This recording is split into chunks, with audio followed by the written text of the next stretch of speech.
Karen's laugh was a hyena's cackle, sharp enough to make dogs howl and neighbors wince. She stood in the parking lot, crowbar in hand, convinced she was the queen of Meadowbrook Estates, untouchable and above reproach. The car alarm screamed, a piercing wail that echoed off the cookie-cutter houses, but Karen didn't flinch. She'd decided the beat-up sedan parked in her spot was an affront to her meticulously curated neighborhood, and she was going to teach its owner a lesson. The sedan belonged to Jamal Carter, a 28-year-old IT specialist who'd moved into Meadowbrook a month ago. He was quiet, kept to himself, and had the misfortune of parking in the spot Karen had claimed as her own, despite it being public property. Jamal's car wasn't fancy, a 2010 Honda Civic with a dented fender, but it was his, paid off with years of overtime. What Karen didn't know was that Jamal worked remotely for a defense contractor, and his car was fitted with a state-of-the-art security system tied directly to a Pentagon alert network. One wrong move, and the signal would summon more than just the local tow truck. Karen, in her fluorescent floral muumuu, swung the crowbar with a grunt, smashing the driver's side window. Glass sprayed like confetti, catching the fading sunlight. "That'll show him," she muttered, her jowls quivering with self-righteous glee. She'd been the HOA president for a decade, ruling Meadowbrook like a petty dictator. Late-night parties? Fined. Unapproved mailbox colors? Fined. A blade of grass too long? She'd slap a lien on your house. Karen didn't just enforce rules, she weaponized them, and Jamal's car was her latest target. Across the lot, Mrs. Evelyn Harper, a 73-year-old widow with a sharp tongue and sharper memory, watched from her porch. She'd seen Karen's reign of terror for years, every snide comment, every power trip. Next to her stood Leo, a lanky 19-year-old delivery driver who'd just dropped off a pizza and lingered to see what the commotion was about. Both were too stunned to move as Karen raised the crowbar again, aiming for the windshield. The alarm's wail grew frantic, a digital SOS pulsing into the ether. Karen's mistake wasn't just the vandalism, it was her arrogance. She didn't know the car's security system was military-grade, designed to protect sensitive equipment Jamal sometimes transported. The moment the glass shattered, a silent signal zipped through encrypted channels to a Pentagon monitoring station. Within minutes, a response was authorized not by local cops, but by military police stationed at a nearby base. Karen, oblivious, was already composing a mental speech about neighborhood standards when the first siren wailed in the distance. The scene escalated fast. Two black SUVs with tinted windows roared into the lot, tires screeching. Military police in crisp uniforms spilled out, their radios crackling with urgency. Karen froze, crowbar dangling from her meaty hand, her face a mask of disbelief. "What is this?" she barked, her voice dripping with indignation. "I'm the HOA president. This is my jurisdiction." The lead officer, a no-nonsense woman named Captain Ruiz, didn't even blink.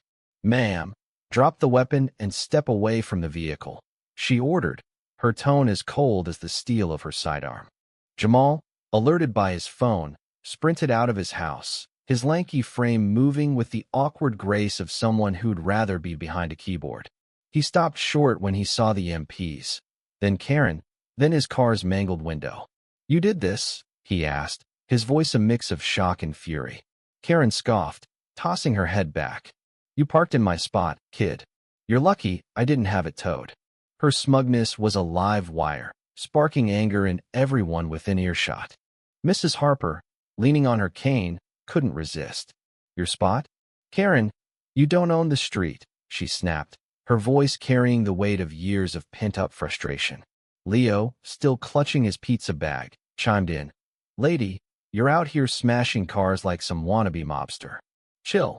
The crowd, now growing as neighbors peeked from their windows, murmured agreement. Karen's face reddened, her entitlement unraveling under the weight of collective disdain. Captain Ruiz wasn't here for the neighborhood drama. She motioned for her team to secure the scene, and one officer retrieved a tablet showing real-time footage from the car's hidden camera. There it was, Karen, crowbar in hand, swinging like she was auditioning for a crime show. The evidence was undeniable, and Karen's bluster crumbled. "This is a misunderstanding," she sputtered. "I was protecting our community." But the MPs weren't swayed by her theatrics. They cuffed her, the metal clicking shut with a satisfying snap. As Karen was led to the SUV, she kept shouting about her rights and authority. The neighbors, now a small crowd, didn't cheer, they just watched, a quiet vindication settling over them. Jamal stood by his car, assessing the damage, his face a mix of relief and exhaustion. "I just wanted to live here quietly," he said to Mrs. Harper, who patted his arm. "You will, son. She's done." The fallout was swift. Karen's arrest wasn't just a local scandal. It made national news when the Pentagon connection leaked. Headlines screamed, "HOA tyrant triggers military response." Social media exploded with memes of Karen's mugshot, her scowl immortalized next to captions like, "When you mess with the wrong civic." Meadowbrook's HOA board, humiliated, voted her out unanimously. Her house, once a fortress of petty power, went up for sale within weeks. She couldn't face the neighbors' stares. But the real shift happened in Meadowbrook itself. Jamal, initially reluctant, stepped up to join the HOA board at Mrs. Harper's urging. He pushed for fairer rules, transparency, and community events that brought people together instead of pitting them against each other.